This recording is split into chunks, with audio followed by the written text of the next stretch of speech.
Hi guys.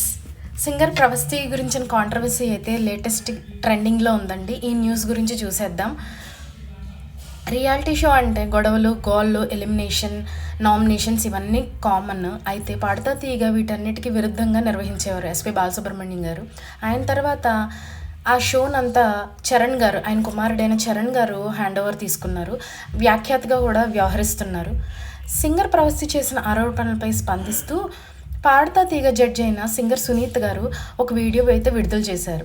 ఇందులో singer ప్రవస్తిని ఒళ్ళో పెట్టుకుని ముద్దు చేశానని, కానీ తనపై డిబేట్ చేసే స్థాయికి వెళ్ళిందంటూ ప్రవస్తి ఆరోపణలను ఖండించారు సునీత. ఆ వివరాలు ఆల్రెడీ మనకు తెలిసినవే. అయితే సునీత వ్యాఖ్యలకు కౌంటర్ ఇస్తూ మరో వీడియో అయితే రిలీజ్ చేశారు సింగర్ ప్రవస్తి. అసలు వీడియో రైట్స్ విషయంలో సునీత చెప్పినవన్నీ అబద్ధాలే అంటూ ఆధారాలను బయటపెట్టి కీలక వ్యాఖ్యలు అయితే చేసింది. సునీత గారు, మీరు చాలా విషయాలు మాట్లాడారు. నన్ను చిన్నప్పటి నుంచి చూస్తున్నాను, ఒళ్ళో కూర్చోబెట్టుకొని ముద్దు చేశాను అని, అలాగని ఇప్పుడు చేయలేం కదా అని అన్నారు.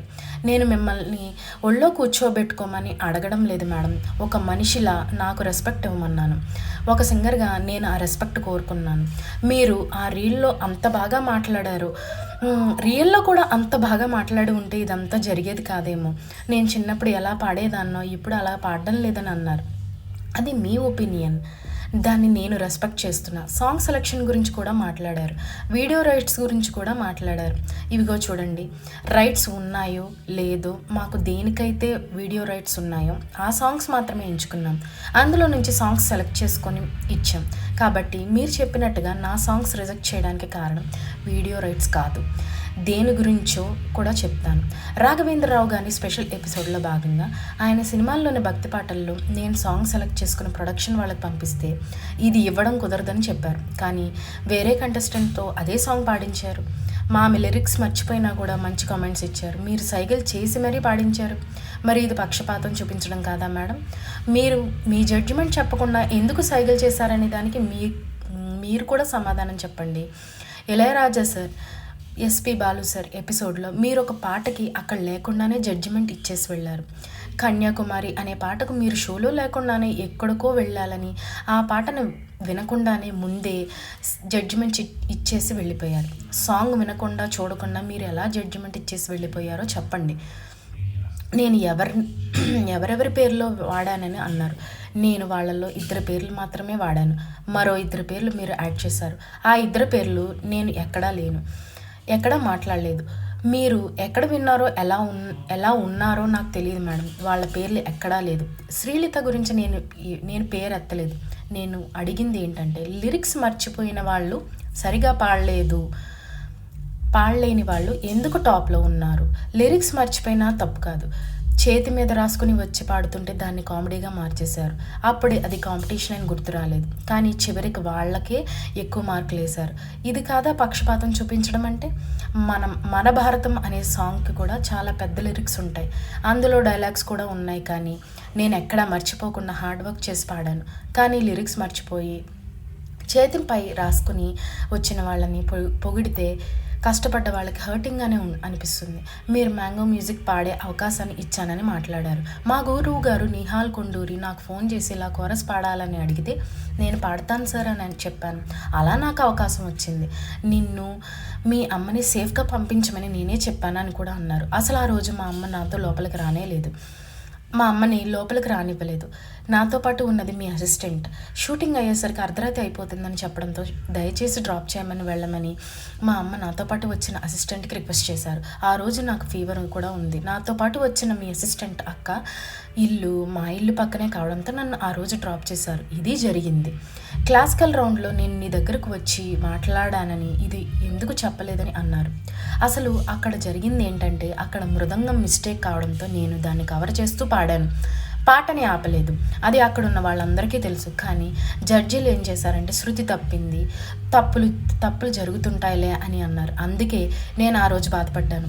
నా ప్లేస్లో ఎవరున్నా బాధపడతారు కాబట్టి నేను ఆర్కెస్ట్రా వాళ్ళ దగ్గరికి వెళ్ళి, ప్రొడక్షన్ వాళ్ళ దగ్గరికి వెళ్ళి జరిగింది ఇది, వెళ్ళి జడ్జిలతో చెప్పండి, లేదంటే మార్కులు తగ్గించేస్తారని నేను వాళ్ళని బతిమలాడితే వాళ్ళు వచ్చి మీతో చెప్పారు. అప్పుడు మీరు రియలైజ్ అయ్యి వచ్చి నాతో మాట్లాడారు. అంతే తప్ప నేను బాధలో ఉన్నానని వచ్చి మాట్లాడలేదు. అప్పుడు కూడా మీరు ఎలా మాట్లాడారంటే ఊరికే బాధపడిపోతున్నావు అన్నట్టుగానే మాట్లాడారు. మీరు మాట్లాడిన దాంట్లో నన్ను బాగా హర్ట్ చేసిన మాట ఏంటంటే, రోడ్డు మీదకి వచ్చి ఇంటర్వ్యూలు ఇస్తున్నావు, అలా చేస్తున్నావు, ఇలా చేస్తున్నావు అని అన్నారు. ఇది మీ స్థాయి వాళ్ళు 19 ఏళ్ళ అమ్మాయిని గురించి మాట్లాడే మాట అయితే కాదు మేడం. నేను రోడ్ ఎక్కి ధర్నాలు ఏం చేయలేదు. నేను ఆఫీసులకు వెళ్ళి ఇంటర్వ్యూలు ఇచ్చాను. నేను రోడ్ ఎక్కలేదు. కీరవాణి సార్ వెడ్డింగ్ షోస్పై చేసిన కమెంట్స్పై కూడా మీరు మాట్లాడారు. వెడ్డింగ్స్లో పాడేవాళ్ళు నా దృష్టిలో సింగర్స్ కాదు అని సార్ అన్నారు. ఆ మాట మీకు ఆయన ఒపీనియన్లా అనిపించింది, నాకు ఇన్సల్టింగ్గా అనిపించింది. ఇది నా ఒపీనియన్. ఓటమిని తీసుకోలేకపోతున్నానని కూడా అన్నారు. నేను ఇప్పటికీ చాలా రియాలిటీ షోస్కు వెళ్ళాను మేడం. అక్కడ కూడా ఎలిమినేట్ అయ్యి వచ్చాను. కానీ ఏ రోజు నేను ఇలా బయటకు రాలేదు, బాధపడలేదు. మీరు నాకు వయసు గురించి మాట్లాడుతున్నారు. నాకు 19 ఏళ్లే, కానీ అందులో 15 ఏళ్ళు రియాలిటీ షోస్ చేసిన ఎక్స్పీరియన్స్ ఉంది మేడం. నా కెరీర్ గురించి బాధపడడం లేదు, ఎందుకంటే నేను వీక్ పర్సన్ని కాదు. చిన్న వయసు నుంచే కష్టపడి నా ఫ్యామిలీ రెస్పాన్సిబిలిటీ తీసుకున్నాను. చిన్న వయసులోనే అన్ని కష్టాలను చూసా. నాకు తెలుసు మానసిక ఒత్తిడిని ఎలా హ్యాండిల్ చేసుకోవాలో. నా దగ్గర డబ్బు లేదు, బలమైన వ్యక్తులు లేరు. అయినా సరే నా చదువుని సైతం పక్కన పెట్టి మ్యూజిక్కే నా లైఫ్గా అనుకున్నా. ఇది జీవితం అనుకున్న చోట అన్యాయం జరిగితే ఇలాగే స్పందిస్తారు మేడం. మీరు లెజెండరీ సింగర్. ఇప్పటికీ మీరంటే నాకు గౌరవం ఉంది. మిమ్మల్ని అభిమానిస్తూనే ఉంటాను. జడ్జిమెంట్ విషయంలో నాకు జరిగిన అన్యాయం గురించి నేను మాట్లాడాను. మీకు ఆధారాలతో సహా చూపిస్తున్నాను. నాకు మీరంటే పర్సనల్ హేట్ లేదు. ఇప్పటికీ నేను మీ ఫ్యాన్ని అంటూ చేతులు జోడిస్తూ తన బాధను వ్యక్తపరిచిన సింగర్ పవర్స్ది. ఈ వీడియో కానీ మీకు నచ్చినట్టయితే please like and share, subscribe guys. ఏదో నా వంతు తెలిసిన న్యూస్ అందరికీ మీకు తెలియబరుస్తున్నాను. ప్లీజ్ సబ్స్క్రైబ్ అండ్ ఈ హౌస్ వైఫ్ని ఎంకరేజ్ చేస్తారని భావిస్తున్నాను. థ్యాంక్ యూ అండి. Thank you so much.